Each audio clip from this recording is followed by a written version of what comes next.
मुसलमान एजुकेशन के फील्ड में इतना पीछे क्यों है? क्या मुसलमान पहले से पीछे है या फिर अभी पीछे हो गया है? मुसलमानों के इतिहास को देखेंगे, हिस्ट्री को देखेंगे तो मुसलमानों का भी एक दौर बड़ा गोल्डन एज था, जहां मुसलमानों में कई सारे रिसर्चर्स और साइंटिस्ट आपको मिल जाएंगे। आज के दौर में आप सोच रहे होंगे कि मैं अल्बर्ट आइंस्टाइन और न्यूटन्स की जो थ्योरी पढ़ता हूँ, ये सबसे बड़े जाने माने साइंटिस्टों में से एक है, पर इसमें कोई नाम मुसलमानों का क्यों नहीं आता है? तो इसकी कारण मैं आपको आगे बताऊंगा। पर मुसलमानों का एक गोल्डन एज भी सुन लीजिए, जहां कई सारे साइंटिस्ट और कई सारे रिसर्चर्स आए हैं। आइए मैं आपको बता देता हूं उन रिसर्चर्स और साइंटिस्ट के बारे जो क्या क्या रिसर्च किए हैं, क्या क्या डिस्कवर किए हैं, क्या क्या इन्वेंट किए हैं। अल ख्वारिज़मी, ये आप देख सकते हैं, ये पहले पर्सन है जो जीरो की यूज के बारे में बताया है और अलजेब्रा के बारे में इंट्रोड्यूस करा है और एस्ट्रोनॉमिकल टेबल्स के बारे में भी इंट्रोड्यूस इन्होंने कराया है। जाबिर इब्न हैयन, इन्होंने कई सारे केमिकल्स रेडी किए हैं जो आप आज के साइंस में पढ़ते होंगे, nitric acid, hydrochloric acid, sulphuric acid, white lead, और कई सारे रिएक्शनों के बारे में बताया है, calcination, reduction, sublimation, distillation, melting, crystallisation. Ibn al Haytham, ये वो शख्सियत है जो रिफ्लेक्शन ऑफ लाइट रेज, आज आप लोग फिजिक्स में पढ़ते होंगे तो इसकी थ्योरी और कॉन्सेप्ट देने वाले यही है। पिन होल कैमरा को कंस्ट्रक्ट करने वाले, डिजाइन करने वाले यही है। और light is a form of energy, ये वो कॉन्सेप्ट है जो इब्न हैथम के द्वारा दिया गया है।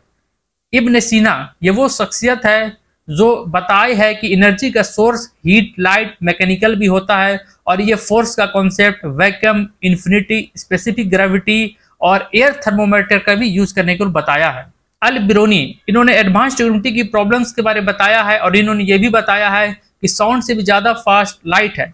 और लॉन्गिट्यूड और लैटिट्यूड जो आज हम लोग पढ़ते हैं, इन्होंने बताया उसकी कॉन्सेप्ट के बारे, और इन्होंने ये भी बताया है कि दुनिया जो अर्थ है ये घूमते रहता है, ये स्थिर नहीं रहता। उसी तरह से कई सारे लोग हैं, अल राजी रेज, इब्न अल नफिश, इब्न अल बैतर, नासिर अल दीन अल तुसी, अल इदरीसी। इसी तरह से आपको कई रिसर्चर्स और कई साइंटिस्ट, मुसलमानों का लिस्ट काफी लंबा है जो कई सारी चीजों में फील्ड में, रिसर्च की फील्ड में काम किए हैं, और ये मुसलमानों का गोल्डन एज कहा जाता है।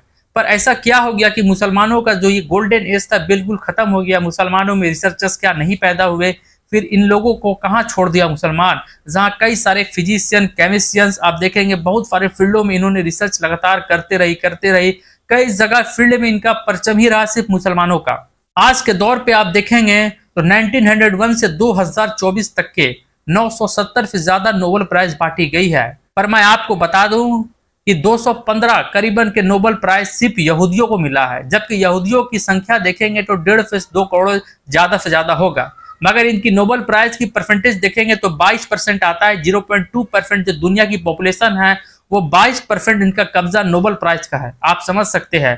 वही मुसलमानों का देखेंगे जनसंख्या तो 150 से 200 करोड़ है, मगर नोबेल प्राइज विनर्स कितना है? 12 है, जिसमें 10 सिर्फ आप देखेंगे लिटरेचर और पीस में दिया गया है। नोबेल प्राइज की कैटेगरीज को आप देखेंगे तो नोबेल प्राइज 6 कैटेगरी में दिया जाता है, physics, chemistry, psychology, literature, peace और इकोनॉमिक साइंस। मगर इन सभी में मुसलमानों का नाम आप देखेंगे कि बहुत कम पड़ रहा है। ऐसा क्यों कि मुसलमान इस फील्ड में इतना पीछे क्यों है? 10 सिर्फ देखेंगे पीस और लिटरेचर में है, और 2 सिर्फ आप देखेंगे वो भी केमिस्ट्री में है। अहमद जेवेल जो कि 99 में केमिस्ट्री में इनको मिला था, इजिप्ट के रहने वाले हैं। अजीज संसर जो केमिस्ट्री में मिला है इनको 2015 में, वो भी तुर्की के रहने वाले हैं। आखिर ऐसा क्या कारण रहा कि मुसलमान रिसर्च के फील्ड में इतना पीछे क्यों हो गया? जहां मुसलमानों का एक एज था जो गोल्डन एज कहा जा रहा था, कई सारे फील्डों में इनका सिर्फ बोलबाला था। तो आपको मैं बता दूं इसका कारण सिर्फ वो 2 फतवा है इतिहास का जो बिल्कुल गलत साबित हुआ और मुसलमान बिल्कुल थम सा गया रिसर्च के फील्ड में। इमाम गजाली का आप नाम सुने होंगे, बहुत बड़े आलिम दीन थे उस दौर में। इन्होंने एक फतवा दिया था, वो फतवा का असर इतना खराब पड़ा कि मुसलमान इस चीज़ों में बिल्कुल थम सा गया, रुक सा गया। मगर फतवा का ये मतलब नहीं कि फतवा, हर फतवा को आप नकारते, रिजेक्ट कर दे, क्योंकि फतवा इसलिए दिया जाता है कि उसमें देखा जाता है कहीं आप हराम, जायज, नजायज, कई सारे चीज़ों को चेक किया जाता है कि आप कहीं इस्लाम के खिलाफ, शरीयत के खिलाफ, नबी के सुन्नत के खिलाफ कहीं शिर्क तो नहीं कर रहे। इन सब चीज़ों में फतवा दिया जाता है, हर फतवा को आप नकार नहीं कर सकते। और इमाम गजाली आप देखेंगे उस समय के बहुत बड़े आलिम दीन, शेखुल हदीस माने जाते थे, और इनका परचम इतना था कि मुसलमान का बोलबाला बहुत था उस समय, और इनका उस मुसलमानों के बोलबाला के सामने एक अलग रुतबा था, एक अलग हैसियत थी। इन्हें लोग बहुत बड़े आलिम दीन मानते थे। मगर तलफ़ुत अल फ़लसफ़ा की किताब में इन्होंने एक फतवा दिया था। वो फतवा ये था कि नंबरों से खेलना हराम है। जबकि आपको भी पता है कि फिजिक्स में ऐसा होता है कि सब मैथमेटिक्स कैलकुलेशन होता है और उसी से मेजरमेंट के हिसाब से आप रिसर्च कर पाएंगे, बहुत सारे कैलकुलेशन को कर पाएंगे। मगर उस समय यही बोला गया कि नंबरों से खेलना हराम है। उसके बाद ये तमाम रिसर्चर्स ऐसा हो गया कि सब बिल्कुल थम सा गए, रुक सा गए, क्योंकि उस समय इनका रुतबा इतना था कि इनकी बात लोग इस्लाम के खिलाफ के बात के बराबर समझते थे। मगर ये फतवा इतना गलत साबित हुआ कि मुसलमान यहाँ से रिसर्च करना बिल्कुल बंद कर दिया गया।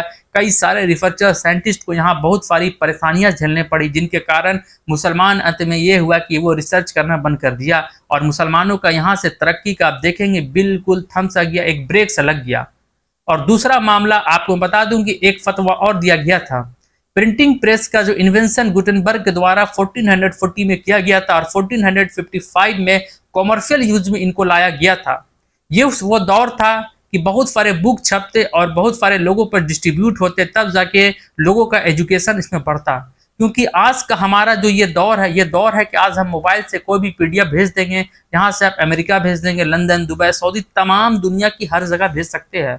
मगर आपको बता दूं कि उस समय प्रिंटिंग प्रेस में आप जो ये किताबें छपती थी, उस समय 1515 में तुर्की के ओटोमन एम्पायर के सुलेमान के द्वारा उनके आलिम दीन से मशवरा लेके दिया गया ये फतवा कि जो प्रिंटिंग प्रेस मशीन को बैठाएगा और प्रिंटिंग प्रेस में अपनी किताबें छापे जाएगा, उसे सजा मौत दी जाएगी।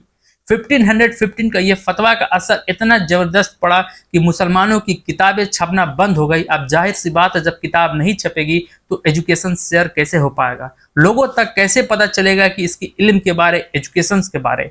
तो ये जो दो फतवा थी ना, तो ये इतना खराब असर किया और फिर लास्ट में ये हुआ कि 1784 में ये फतवा को रिटर्न लिया जाता है और फिर 1815 में मुसलमानों का पहला बुक आप देखेंगे प्रिंटिंग प्रेस में छपता है।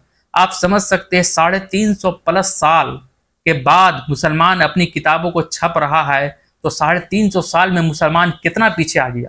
जो समय के हिसाब से नहीं चलेगा वो बहुत पीछे हो जाएगा और 350 साल मायने रखता है। तो ये जो दो फतवा था ना, प्रिंटिंग प्रेस और फिर वो फतवा इमाम गजाली का तलफ़ुत अल फ़लसफ़ा की किताबों में नंबर से खेलना, तो ये दो फतवा मुसलमानों का आप देखेंगे एजुकेशन में इस तरह से स्टॉपेज लगा दिया ना कि मुसलमान बिल्कुल थम सा गया, रुक सा गया। मुसलमानों का रिसर्च का फील्ड, मुसलमानों में इतने सारे साइंटिस्ट, फिजिशियन, केमिस्टियन, तमाम लोग थे, ये सब लोग एजुकेशन के फील्ड में इतना बेहतरीन परचम लहरा रहे थे। आज आपको पता होनी चाहिए अलजेब्रा, ट्रिग्नोमेट्री जैसे तमाम चीज सब मुसलमानों का दिया हुआ है, मगर आपको पता है ये सब रुक गया। दो फतवा ऐसा साबित हुआ, इस तरह से गलत साबित हुआ आज के दौर में कि आज मुसलमान इतना पीछे है। आज हम लोग एल्बर्ट आइंस्टाइन और न्यूटन की थ्योरम पढ़ते हैं, मगर आपको पता है कि अगर ये फतवा नहीं दिया जाता तो आज सिर्फ आप मुसलमानों के नाम जाने जाते, मुसलमानों का बोलबाला होता, मुसलमान टेक्नोलॉजी में इतना आगे होता कि मुसलमान का एक अलग परचम होता, एक अलग बोलबाला होता। अगर मुसलमानों का इतिहास रहता कि नहीं, हमारे बुजुर्गों ने बहुत सारे रिसर्च किया था, तो फिर हमें भी करनी चाहिए, हमें भी इस फील्ड में आगे बढ़नी चाहिए। मगर इस फतवे का इतना असर हुआ कि मुसलमान बिल्कुल पीछे हो गया। मगर अब मुसलमान धीरे धीरे उठ रहा है, अपनी एजुकेशंस को लेके अपनी तमाम काबिलियत को मुसलमान दिखा रहा है। अब मुसलमान धीरे धीरे राइज करना चालू हो रहा है। पर इसका ये मतलब नहीं कि हर फतवा को आप नकार दें। उस समय इमाम गजाली ने जो फतवा दिया था, ये जरूर एक फतवा उनका गलत था, मगर उनकी बहुत सारी किताबें आप पढ़ेंगे ना, तो वो दीन के बारे बहुत सारी किताब और बहुत ही अच्छी अच्छी बातें उसमें लिखी गई है। और एक फतवा जो प्रिंटिंग प्रेस के बारे में भी दिया गया था, ये भी फतवा इतनी गलत साबित हुई कि लोगों का एजुकेशन शेयर नहीं हो पाया, जिसके कारण आज मुसलमान इतना पीछे है।